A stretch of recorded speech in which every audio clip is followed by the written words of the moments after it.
नमस्कार दोस्तों, आयुर्वेदशाला में आपका स्वागत है। आज हम उन लोगों के बारे में आपको औषधि के बारे में बताएंगे जिनको खांसी की समस्या लगातार बनी रहती है।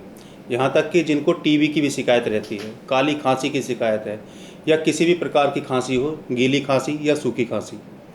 अगर आप कोई भी चीज़ खाते हैं और आपको तुरंत खांसी उठ जाती है तो ये एक गंभीर समस्या है जिससे आपके पेट में और छाती में हमेशा दर्द की शिकायत बनी रहती है। तो आपको कुछ घरेलू औषधियाँ बताएंगे आज, जिससे कि आप अपनी इस खांसी की समस्या को हमेशा के लिए ठीक कर सकें।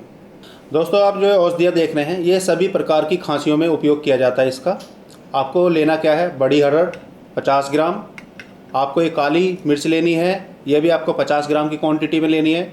ये छोटी पीपली है, यह भी आपको 50 ग्राम की क्वांटिटी में लेनी है। सबको 50-50 ग्राम की क्वांटिटी में लेने के बाद इसको अच्छी तरह से आपको पीस लेना है और इस पाउडर को मिलाने के बाद आपको इसमें क्या करना है, 150 ग्राम की मात्रा में आपको ये पुराना गुड़ लेना है और इस गुड़ में इसे सारी औषधियों को मिलाने के बाद मटर के आकार की आपको गोलियां बनानी है। दोस्तों, ये सारी औषधियाँ अच्छी तरह से मिलाने के बाद ये मटर के आकार के बराबर की हम गोलियां बना लेते हैं। अब इनको खाना किस प्रकार है, जो छोटे बच्चे होते हैं उनको एक एक गोली दिन में 3 बार देना है, गुनगुने पानी से देना है। जो बड़े व्यक्ति हैं 18 साल से ऊपर के हैं उनको 2-2 गोली रोज़ सुबह दोपहर शाम 3 टाइम देना है और खाना खाने के बाद ये गुनगुने पानी से देना है। इस प्रकार से आप औषधियों का सेवन करते हैं तो आपके सीने में जो कफ जमा हुआ है वह आपका बाहर निकलने लगेगा और जो आपको खांसी की जो शिकायत लगातार बनी है तो वह भी ठीक होने लगेगी।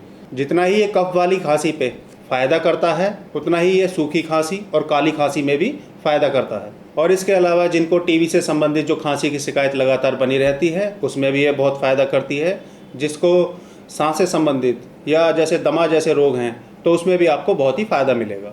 और आप इसका जब भी उपयोग करते हैं तो कम से कम 7 दिन से लेकर 15 दिन तक इसका उपयोग कीजिए और आप इस दवाई को किसी भी एयर पैक डिब्बे में बंद करके रख सकते हैं।